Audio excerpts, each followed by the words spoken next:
These are my most anticipated book releases of 2026 from authors that I already know and love. In January, we're getting Half His Age by Jeanette McCurdy. This is Jeanette's fiction debut. I'm Glad My Mom Died is a phenomenal celebrity memoir. It is raw and real in a way that I don't think I've ever seen. And Jeanette McCurdy is such a talented writer. As soon as I read the book, I was like, I need to read more from her, whatever it is. This is going to be adult literary fiction. Obviously about some dark themes here. It's about a teenage student in a relationship with, I believe, her teacher. A book that I've read with a similar premise is My Dark Vanessa. I thought that book tackled that subject very well, and knowing what I know about Jeanette, I'm so fascinated to see what she has to say about this issue. In June, we're getting The Unicorn Hunters by Catherine Arden, who's the author of one of my favorite fantasy series of all time, the Winter Night Trilogy. I have no idea what this is. I don't care. Title, cover alone, I need it in my hands now. I really hope they're not killing and hunting unicorns, but if they are, I mean, I guess that would make sense because that's the title of the book.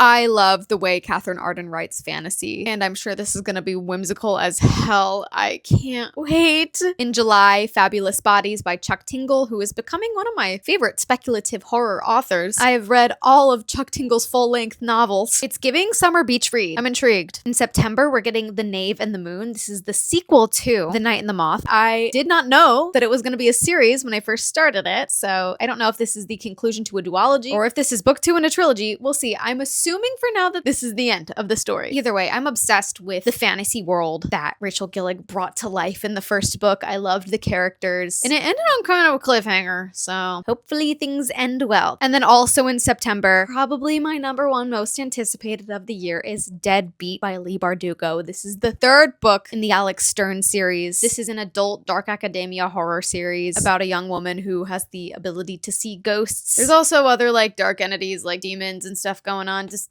don't worry about it. I'm a little nervous for this one because I felt kind of middle of the road about Hellbent. Didn't like it as much as Ninth House. The last few things Leigh Bardugo has published, I've just kind of been like, But Ninth House is like one of my favorites of all time. So hopefully things will wrap up perfectly at the end of this trilogy. I'll need to reread the other books, of course. Ninth House came out literally before the pandemic. Think about that. I was a completely different person when I read that book. Oh God. Let me know what your most anticipated book of next year is and which of these you're also most excited for.